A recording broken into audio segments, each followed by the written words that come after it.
Hello and welcome to Tête à Tête, France 24's flagship interview show. Our guest today is Michal Herzog. She is the wife of Israel's President Isaac Herzog, and she joins us from the presidency in Jerusalem. Thank you very much.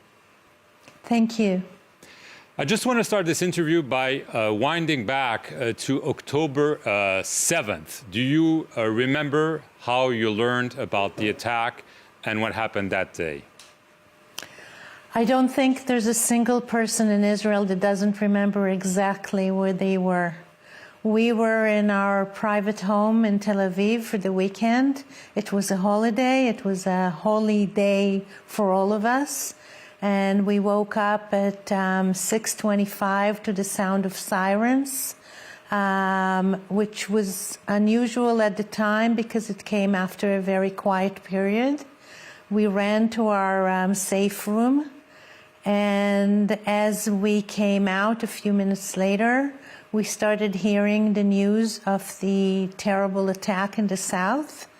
Of course, it took us a few hours, like many in Israel, to really understand the magnitude and the atrocities and the cruel attack that took place that day. Since then, obviously, you've taken a particular interest on the issue of sexual crimes. There's been more and more reporting about this, but how did you learn about this, and exactly what did you learn? Did you also maybe not realize the extent of what you discovered afterwards? So as I said, the first day was very shocking. We know many people who live on the southern border, close to Gaza.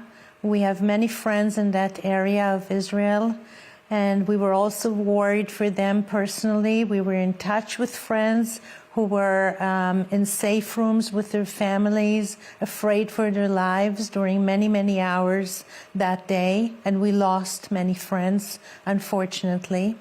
And so we were all recovering from that first shock, and it took us a few days, and it took me a few days to understand the magnitude and the atrocities of the gender-based violence that took place on October 7th. I first heard about it actually from volunteers who dealt with women and were active also in the Israel Rape Center, who told me that there are horrible rumors at first, and then of course came the evidence. And I started looking into it more and more seriously. And as we all understood, and it took us a few days, as I said, but we realized more and more that women were part of this terrible attack. And as I said, it was horrible crimes that took place, but especially the first responders witnessing what they found, witnesses from the Nova Musical Festival, and then came the actual confessions of terrorists that were caught by the Israeli military. In their confessions, they actually reported the premeditated attacks and the organized manner of the attacks against women particularly. Obviously, this is a hard topic to talk about, and I guess many victims are still not willing to talk about it, but can you tell us what kind of sexual crimes are we talking about? You said it's premeditated. Hamas obviously denies this, but what evidence is there? And I'm talking about evidence, not rumors. So let me say something. This is a very, very delicate subject. On the one hand, you want to keep the privacy of the victims, and you want to respect their privacy and honor those who were murdered, and most of the victims, unfortunately, were murdered.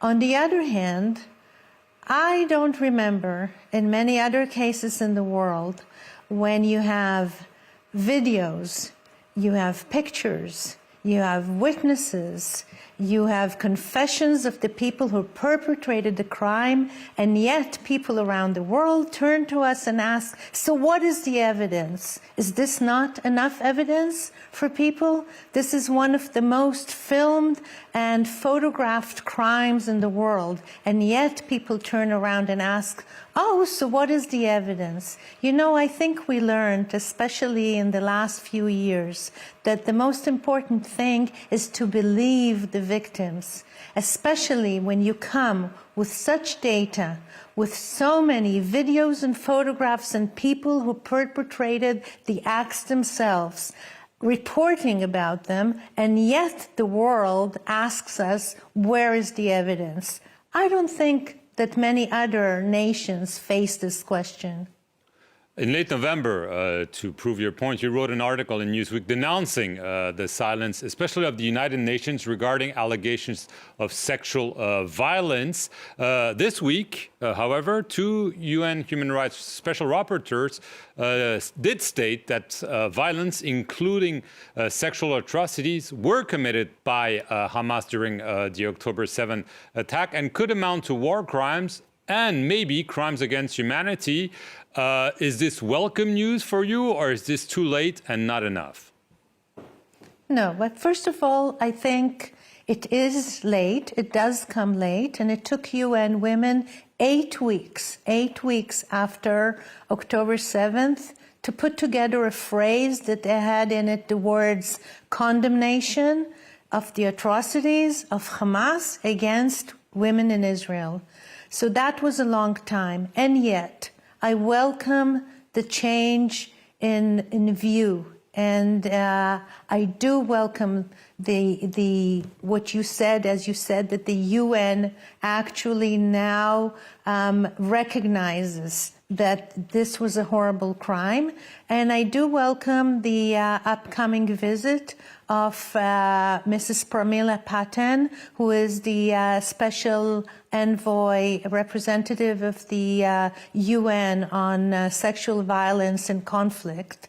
And she will be arriving with her team at the end of the month to Israel to listen, to hear, and to look at the actual field and the evidence from the field, and to listen to people. And I think this is a very welcome change. And I see this as a result of the work of people, just as I wrote the op-ed in Newsweek, and I came out in this forcefully about this issue, the many colleagues I have and many women in Israel who have been fighting for the recognition. So I welcome this change in the UN view. Right. More broadly, it seems that the war in Gaza is going to continue for months. Most of the world is calling for a ceasefire. Israel doesn't want to hear about this and talk about this. Do you see this as a never-ending war? No, I see this as a very just war. As we have just been talking about, we were attacked on October 7th, viciously attacked. Entire families were murdered. People were burned, raped. So this is a very just war. And we have to understand that the terrorists, the Hamas terrorists, did not only attack, but they have a jihadist ideology. And this is not about resistance or freedom fighting. This is about pure hate. And I think this hate also hurts the people of Gaza. No one likes war. We Israelis definitely do not rejoice in seeing others suffer. Definitely not. And we would be very happy for the people of Gaza, the innocent people of Gaza, to go on with the life and have a better life and not under the terror of Hamas. So I think until Hamas is wiped off the face of Gaza, they will not be able to have a safe life, and we will not be able to have a safe life. Right. Obviously, many are appalled by the huge toll on civilians in Gaza. This is widely condemned in Arab countries, of course, but also in Europe and even in the US, your staunchest allies. But it seems the Israel public doesn't care about this. It seems that Israel wants this war to continue and doesn't really care about the victims in Gaza. Do you share that assessment? I think you're absolutely wrong. I think this is almost, I would say, a shameful question, if I may, because the people of Israel do not want war. They do not want civilians to be hurt. The people in Kibbutz Be'eri and the other kibbutzim on the border of Gaza were the most peace-loving activists and lovers. You should know that in Kibbutz Be'eri, they had a special fund for aiding the families of people from Gaza who were employees in the kibbutz. Every month, the families would choose how much to put in that fund so that they could help the families across the border. So you cannot say that we don't care. The people of Israel are peace-loving, and they do not want innocent people to be hurt. The people who are hurting the people in Gaza are the terrorist regime that uses them, even humanitarian aid, that Israel is very careful about bringing into Gaza is looted by the terrorists and not given to the civilians. So you can definitely not say that we do not care. We definitely care, and we are not people of war. Michal Herzog, First Lady of Israel, I want to thank you very much for appearing here on France 24 from Jerusalem, and thank you all for watching this show.